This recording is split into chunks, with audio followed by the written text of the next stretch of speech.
When the dust settles, Kanye will have made over $50 million from this one ad that was shot in his car on his phone. That is insane. DIY. DIYers, over the last few weeks, the conversation has been around the Super Bowl. One of those things was this viral commercial that none other than Kanye West created. Now, regardless of how you feel about him and the statements that he's made probably over the last 94 years of Kanyeing, one thing that you cannot deny is this man knows how to disrupt whatever environment that he is in. In this particular example, this man is out here disrupting one of the probably biggest days of commercials in the Super Bowl. And he did something that was a bit unorthodox, even though it's not that far off from where I think ads in general have been going when it comes to social media.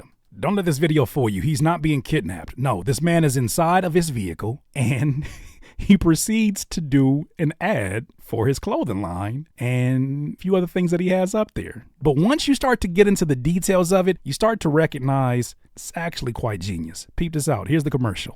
Hey y'all, this Ye, and this is my commercial. And since we spent all the money on the commercial spot, we actually didn't spend any money on the actual commercial. But the idea is I want you to go to Yeezy.com, YEEZY.com, and I'm gonna write it at the bottom of the screen, and I got some shoes, and that's it.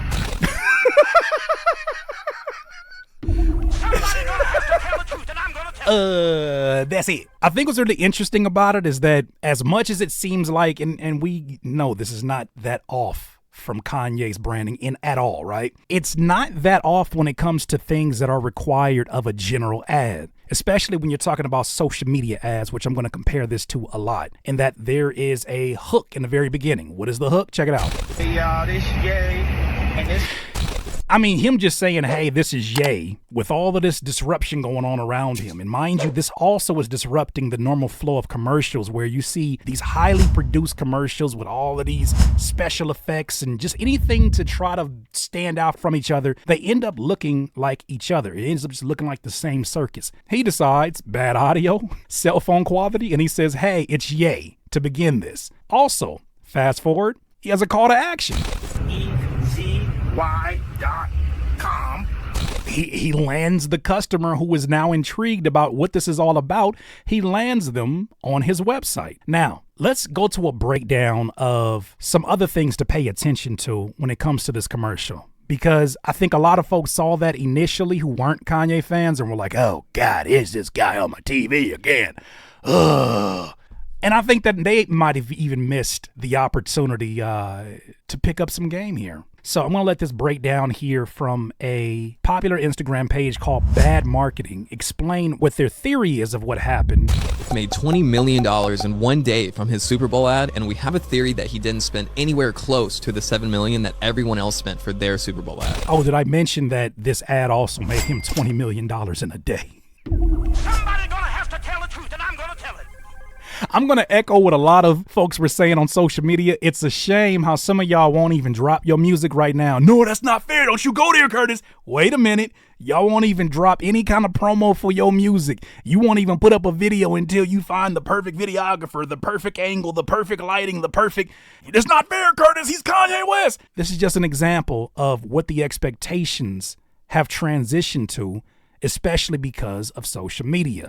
Let's look into how he made the $20 million, and you'll see why we think he didn't spend $7 million on his ad spot. Kanye shot a low-quality selfie video in his car, while all of the other brands spent millions on professional sets, celebrities, explosions, etc. Since this ad is so out of the ordinary, and because Kanye is in the midst of intense controversy, this ad was already bound to blow up, good or bad. All of the items in his shop are only $20, a drastic change in pricing from $200. No product descriptions or a complicated website, just products and a checkout. Reports say that Chicago, LA, and Miami were the only 3 cities that premiered this during the Super Bowl, and since it wasn't a nationwide ad, our theory is he spent less than $1 million on the spot. Somebody gonna have to tell the truth, and I'm gonna tell it.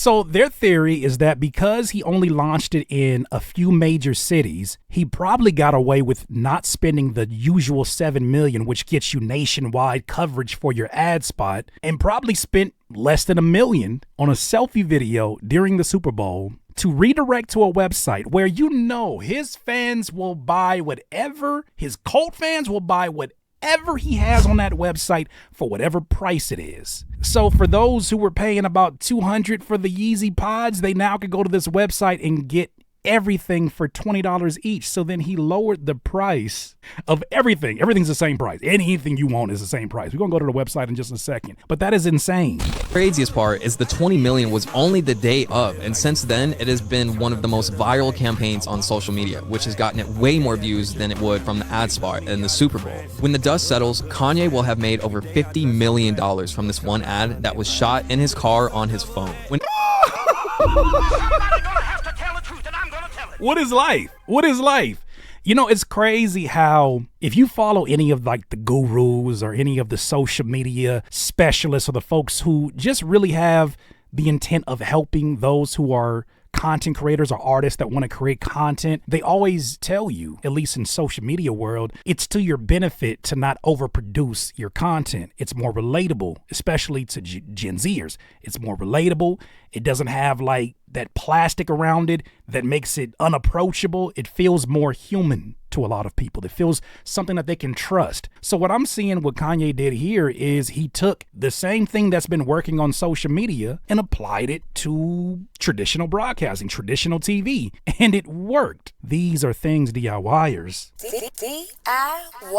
we can apply to our social media approach. Music producers, rappers, and singers, are you looking to get some constructive feedback on your newest music? Joining Critique My Beats is super easy. All you gotta do is reserve a pass to critiquemybeats.com. Click on book a slot and choose if you wanna get 1 beat review, 2 beat reviews on our live stream every Monday. Best beat and best song of the night is going to win a cash prize. Join us at critiquemybeats.com.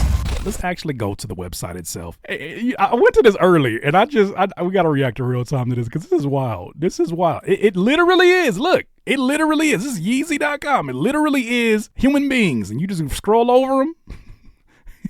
They just turn to the left, turn to the left, turn to the left. Even this new album, you got a vinyls here. Boom. Turn to the left, turn to the left. Everything $20. Now, I think what's really interesting about everything being $20, I heard someone say this in social media posts, is that it also allows him to do some market research in terms of what people really, really want from his brand and where he should be investing his research and development. So if he goes through this and he finds out that, hey, this particular shirt for whatever reason is going supremely crazy, maybe I should look more into making things in this style. Now, in the same week, he released an album that I believe set a record for being #1 in over 109 countries.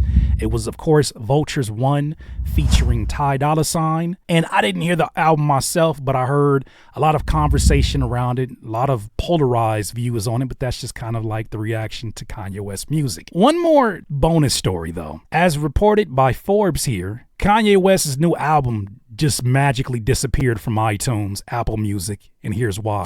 The article goes on to say Kanye West's latest album, Vultures 1, disappeared from Apple Music and iTunes Thursday afternoon after distribution company Fuga told Billboard it would work to remove the album, which was released by Fuga client on Saturday despite the company previously declining to release it. Here's how the timeline worked. Vultures 1, Kanye West and Ty Dolla $ign, collaborative album dropped Saturday. It was taken off of iTunes and Apple Music Thursday afternoon, where it had previously been dominating the streaming and sales charts. Music distributors are typically able to remove content uploaded through their systems if they choose. West was, I guess before this, shopping Vultures 1 around to multiple music distributors last year, some of whom declined to release the album because of West's, let's just say, controversial statements. They go on to talk about how some of the samples that were used in the album is the real reason why it got took down. There were some uncleared samples from Ozzy Osbourne, from Donna Summers that he asked for permission but didn't actually run through the proper channels for it. But I bring this up because once again, here you go, having the distributors overstepping boundaries to remove music again. And this is someone that's not just some Joe Schmo, regardless of how you feel about him, he is absolutely one of the most well-known names in music and in fashion, and now, as of recent, within just media in general. And they're still able to remove said music at their own leisure. And it feels like this theme keeps recurring, regardless if you're dealing with a #1 album, regardless if you're dealing with someone who is, bottom tier in terms of their eyes of how much they're streaming and making. I'm realizing that Kanye, for the first time, really is as close to being independent in all aspects as possible. So his fashion line's independent. His music approach to things have been independent.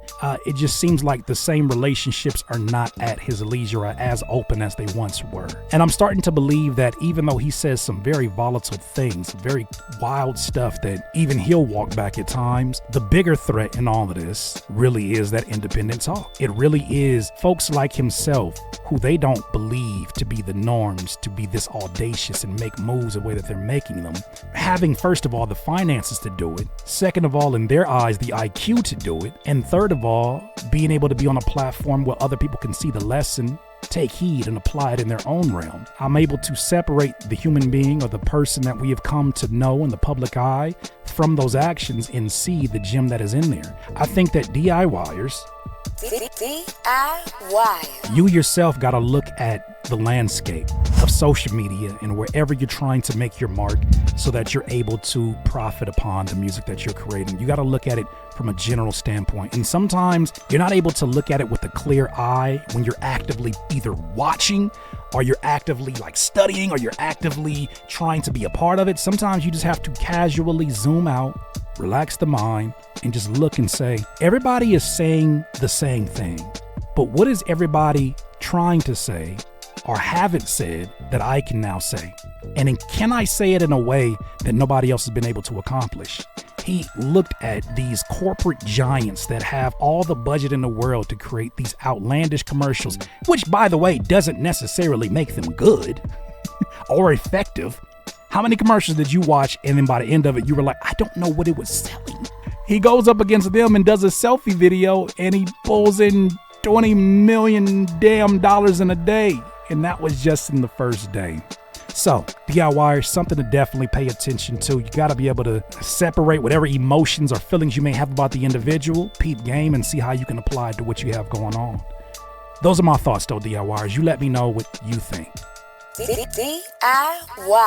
DIYers, if you enjoyed this content, make sure that you hit the like button and maybe even consider subscribing. Come on, man. Stop being greedy. Peace.